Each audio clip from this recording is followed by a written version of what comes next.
Your garage band's different than mine. I don't know. We'll figure it out. Well, this is version 10.0.3. Mine's probably like 9 something. How do you find out the version? About Yep. 6. 6. Yeah. You're a little behind. Shit.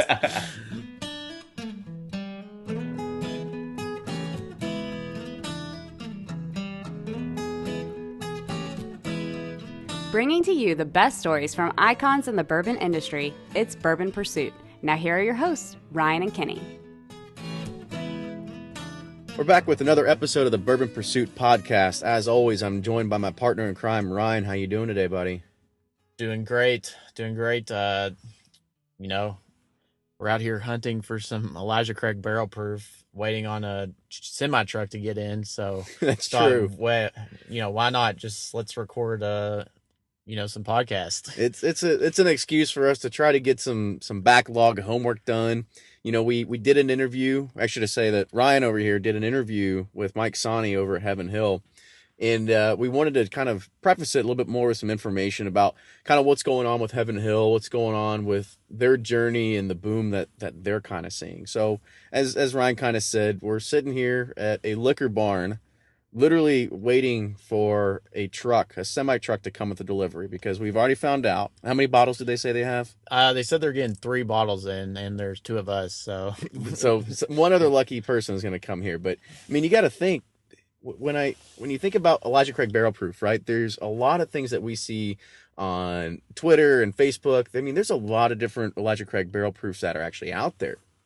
I was honestly kind of flabbergasted a little bit to kind of see that some of the biggest liquor stores in Louisville are only getting 3 bottles apiece. Yeah, that's insane. I guess it has to say how much demand there is for the product, I guess, nationwide. But you would think that the biggest buyers here in Louisville would get a little bit more help. But hey, there's always that argument to say that, more of the bourbon needs to stay closer in Kentucky, because, even when we talk to some other people, that they'll go and there'll be nice bottles of bourbons that sit on the shelves for months on end. And, I definitely believe that we need to share the wealth and share what we have in Kentucky and be able to give that experience to people outside. But it is hard to kind of see that even when the stuff's in your own backyard, it's impossible to find.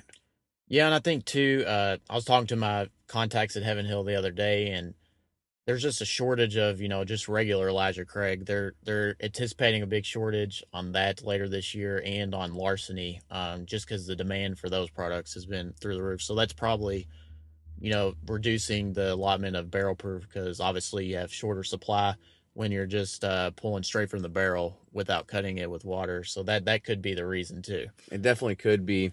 But at the same time, you got to understand that they've got, we always hear it, right? It's the one big line and quote that you see on T-shirts, you see it on marketing campaigns, that there are more barrels of bourbon aging in Kentucky than there are people and horses combined.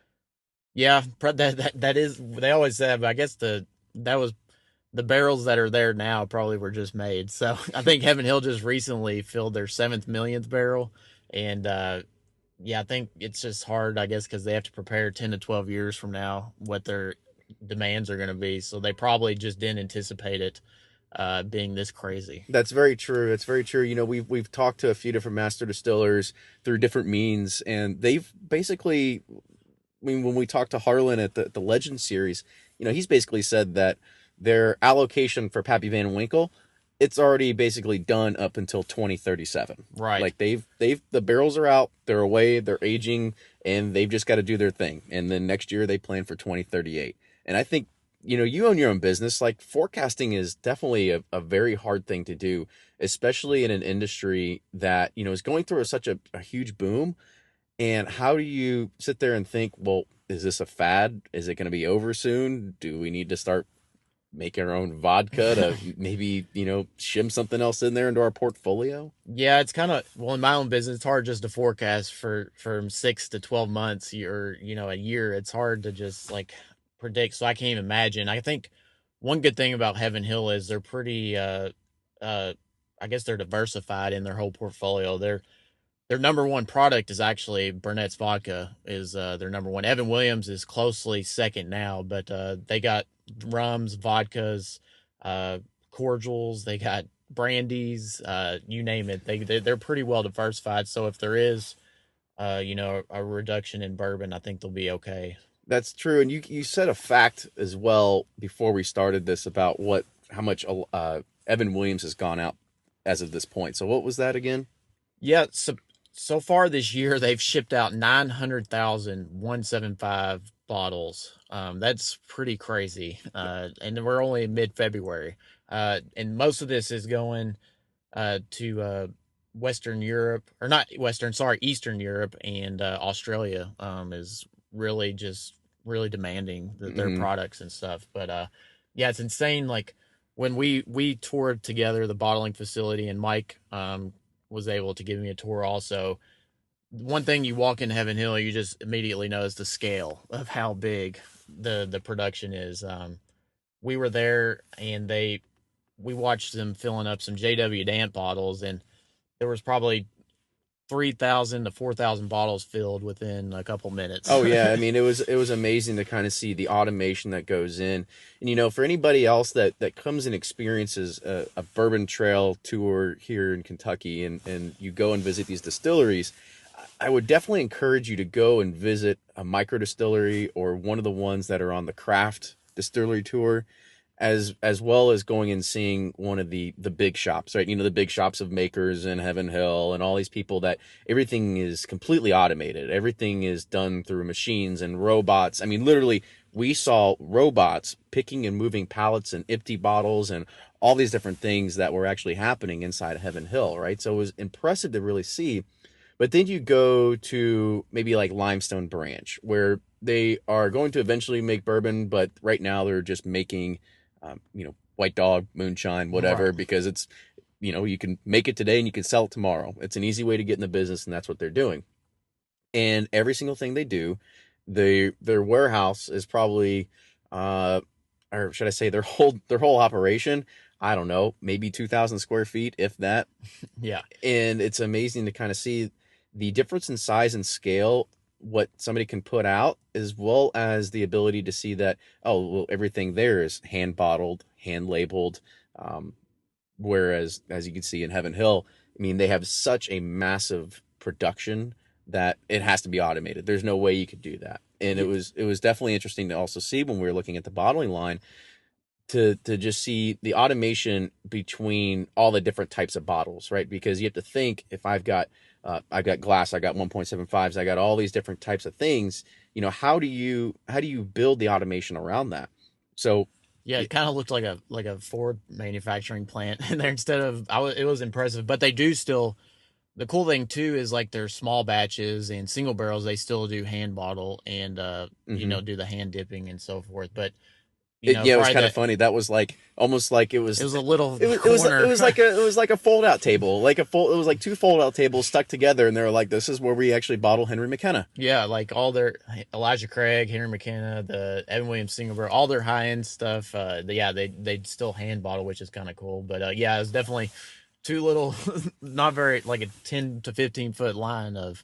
Whereas, I mean, there's 15 acres of bottling and warehouse facilities on in that whole facility. But yeah, it was crazy. Yeah, that was one thing that I also found very intriguing when I was there. You think Heaven Hill, the first thing that comes to your mind is, oh, well, bourbon, right? I mean, you've got Heaven Hill, you got Evan Williams and Elijah Craig Parkers and all and these things. And then you walk in and you're like, you smell caramel, and you smell rum, and you smell blueberry, you smell green apple, yep, and you're like, wait a second, what's going on here? And there's literally like, I mean, I don't know, did you ever watch Breaking Bad? yes, Okay, yeah, so like the barrels of methylamine that he used to yeah, have. yeah. There's literally barrels filled with flavoring profiles As that they far as you use. can see, I mean, Oh yeah, and those are used to make flavored rums and to all these kind of things. Like they do a wide range of alcohols there, not just bourbon, which I thought was a little bit different, because I don't know how many other different distilleries around here actually do that as well. yeah, it's. I think Mike told me when I was there that they average about 750,000 cases of just all products every 2 weeks that they ship out, that they bottle and ship out. So it's pretty cool. Yeah, that was kind of funny. We had somebody else that gave us a tour, and he said what we do in about a day is what most distilleries do in about 3 months. Right, yeah, it's it's crazy, and they have to pay so much. I think their taxes is like $13 million a week or something. For the every amount you barrel or bottle. There's I can't remember the exact amount, but it was something crazy like that. But yeah, the interview. Unfortunately, you couldn't make it, but Mike.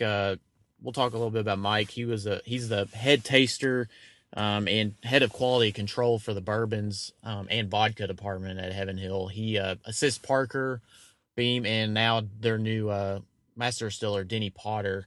He kind of helps them in just tasting the bourbons and making sure that it meets the quality up to their standards. So it's pretty interesting to see kind of how he's evolved through the company. I think he started 30 years ago and how he's, from the beginning to now, and he's gone through the booms and the downswings and everything. So it was interesting to get his take on, what goes into finding or what is the creates a good bourbon. Yeah, I think it's definitely a very interesting interview that you did with him, just because of the way that he learned from his mentors over time, how his flavor palettes definitely changed, all these different things, and how it is kind of interesting to kind of see that the master distillers aren't the only ones that are sitting there tasting the bourbons and making sure they're the only ones going out, right? So there's always people behind the scenes that don't get the recognition and love that of course the people that are in front of the magazines and have the headshots and are invited to go to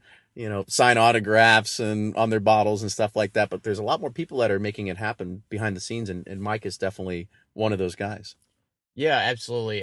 It is amazing what all goes into the production of barrel, from bottling to barrel to just the whole production of bourbon. There's a lot of integral parts. I mean, in Heaven Hill they employ over 300 people, and in Bardstown, I mean, Heaven Hill, Maker's Mark, and Jim Beam really, they are the economy, and it's kind of interesting to see how much is involved in this process. So Mike kind of breaks it down for us and gives us some good insight, behind the scenes of what goes on a day to day basis at Heaven Hill. Well, good deal. Now here's the interview with Ryan and Mike. Thanks, guys. I had the privilege today to be with Mike Sonne here at Heaven Hill Distillery. How you doing, Mike? Doing fine. Mike and I just went through a tour of the bottling to from the barrel to the bottling is really neat, and I really appreciate you taking the time to do that. So, anyways, I kind of talk about what you do on a day to day basis here at Heaven Hill. Well, main job, tasting bourbon. When we dump into storage tanks for the bulk loads, I will taste those when I get a batch dump. All the individual stuff, Larceny, Elijah Craig, that type of thing. I'll taste those. Those are done as individual dumps, whereas the 2 and 3 and 4 year old that we chip out bulk and so on is done in a storage tank. But the Evan Williams, Larceny, Elijah Craig, myself, and one of the lab technicians will taste everything as it's processed and get it ready for bottling. Awesome. So, like, typical day for you guys, y'all, what time you get started? Get here about 7:15 and leave whenever you get done. Leave whenever you get done.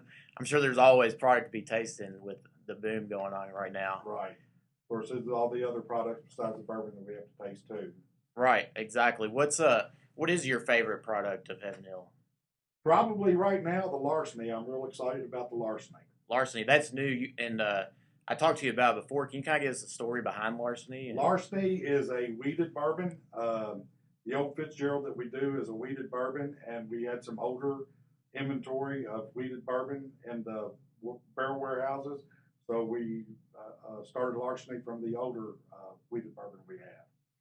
Gotcha. So it's different from old Fitzgerald's, but it's in age. In age. Gotcha. But it's kind of the same. Right. Gotcha. Same mash formula. Gotcha. Using wheat instead of rye for the small grain. We were talking earlier about how you got started in Heaven Hill and like kind of had the changes. Can you kind of talk about that, where you started and now to where you are now? Well, I basically started out in processing where we actually do everything, and was interested in the quality and so on, and had the opportunity to get into quality control, which led me to the road of tasting the bourbons, and was very, I do a good job at it, basically. Did you have a mentor or anybody that kind of trained you, say, here's what you need to be looking for? There was a couple old guys that were here, they're now gone, that were the tasters back then. Basically, on bourbon, people have that ability to taste the different ages, right, the different nuances of the bourbon. When we do, say we do taste tests, like we're getting ready to do out here in the research and development lab now on a product, we kind of pick out employees. I know employees that are good with bourbon. I know good employees that are good with gin or vodka or something like that. So we kind of pick the employees. So there's myself that does tasting. There's another lady here that is very good at bourbon tasting. She does taste everything that I do. And then if we see something that we're wondering about, we'll bring in maybe a dozen more people to taste something. Cool. And y'all said y'all agree about 80% of the time? Yeah. On that. The lady and I agree about 80% of the time. We both see the same things in bourbons. A lot of times I don't think we see eye to eye. I think it's just kind of a gender thing. Maybe she tastes something that a man wouldn't taste, or I taste something she wouldn't taste. I think too, like, it's interesting. A lot of the females are starting to enjoy bourbon because these mixologists and cocktails, they're coming out with these great concoctions with bourbon, and I've seen the females really start to. It's just not a men's drink anymore. Yeah, that's kind of surprised me that the women have taken on to the bourbon. It really does. Yeah, it's they can mask it. I guess the stuff that. But they really bring out, like, the old fashioned stuff, bring out the the sweetness and stuff. I think the women really enjoy that stuff. So, like, through that process, I think you said you started about in the early 80s. Yes. Back to it, I kind of started out in processing. Like I said, I got interested in the quality control and did taste tests before I got involved in the quality control to make sure I had the ability to taste and see the difference in ages. I mean, most anybody that is good at bourbon, you can set a 4-year and a 10-year out in front of them. Most everybody's going to see the difference in it. Right. I mean, there's that drastic of an age. Right. So basically, what you look at when you taste a 4-year-old, it's not going to be as mature as a 7-year-old, but you look for it to make sure it's not too hot. It's not green tasting. There's another word for it. Young bourbon, if it's not aged well, will have a green taste, what we call a green taste. Gotcha. Now, obviously, we're in a big boom right now. Why do you think that is, and how long do you think it's going to last? I've seen in the 30-some years I've been here, it's been up and down a few times. I think it is a lot of people, all these micro distilleries jumping into it. I hope it booms well because a lot of people are jumping into the business. Seems like it's not made in Kentucky. It kind of takes that special story about what bourbon is or whatever. So we'll see how it goes with these micro distilleries. I hope it stays booming, but you never know. Vodka's kind of on the decline now, and the bourbon's on the boom. Right. Well, I guess in the 80s and 90s it was on the reverse. Bourbon was down and vodka was kind of up. So I guess people will get bored, I guess, and want something different all the time. So I think bourbon's always going to be a staple. I mean, it might be, like the flavored vodkas or a rush, with the young people. But bourbon has always been stable with the adult society, I guess I would say. That, my father drank bourbon. That's all he drank all his life. That's the only drink that he drank. Right. You got those people that's their drink. It's going to be their drink throughout their life. Right. We've asked our guests what was their first experience with bourbon. So tell us about yours. First experience with bourbon? Yeah. I guess really the first bourbon I ever drank, even before I started working here, was Evan Williams. Evan Williams, Yep. Gotcha. Black Was label, that in your dad's liquor cabinet or label. something? Heaven Hill Green Label 6-year 90 was in my dad's liquor cabinet. I think I had the same exact thing. Whatever was in my dad's liquor cabinet, I could sneak out in high school or whatever. 6 year 90 Green Label Heaven Hill was what I saw at home. Yeah. And my father still drinks to this day. He's 97 years old, and he drinks Evan Williams Green 6 year 90 still, but he buys Evan Williams Black also. It's a good choice. How do you drink it now? That if you're not tasting it, if you're enjoying it. I like anything from probably 7 to 12 year old. Okay. 7 to 12 year old is my what I like best. Gotcha. Why is that? The 7 year old, that's the good mature. 12 year old up to 12 year old. It's not too much of the barrel.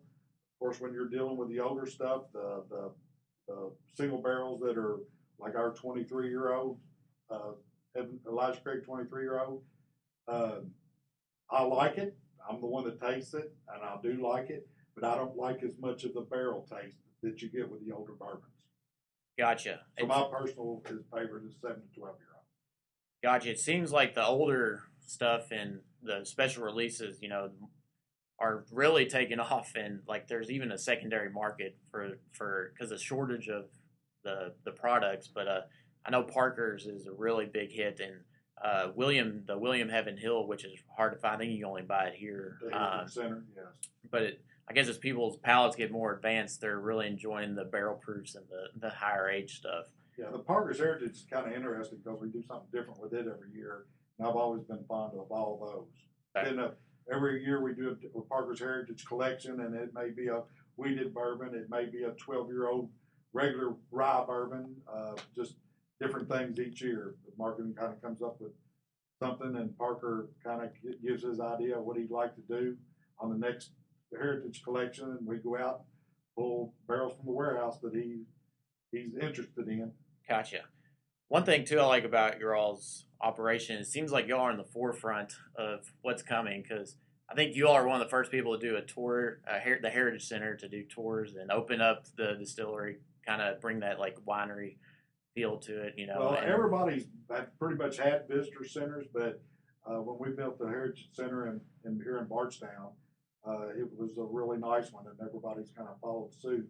And now we've got the Evan Williams Bourbon Experience in Louisville, which is really a wonderful visitor experience. Yeah, it's really nice. If you haven't checked that out, you got to go. It's not like coming here, because here you get to see the warehouses and everything. But downtown's cool. It gives you the the vibe and feel of being in a distillery. But and the tasting is always good. So I highly recommend visiting that. So I really appreciate you taking the time and giving us kind of an insider's look, to Heaven Hill here. Do you all have any, are y'all working on any experimental stuff, or any special releases you can talk about? Or Of course we are, but I can't talk about it. I hear you. I understand that. Well, Mike, I really appreciate you taking the time, and I'm a big Heaven Hill fan, so we'll keep buying it, keep you in business. So thanks a lot for your time. Nice talking to you. All right.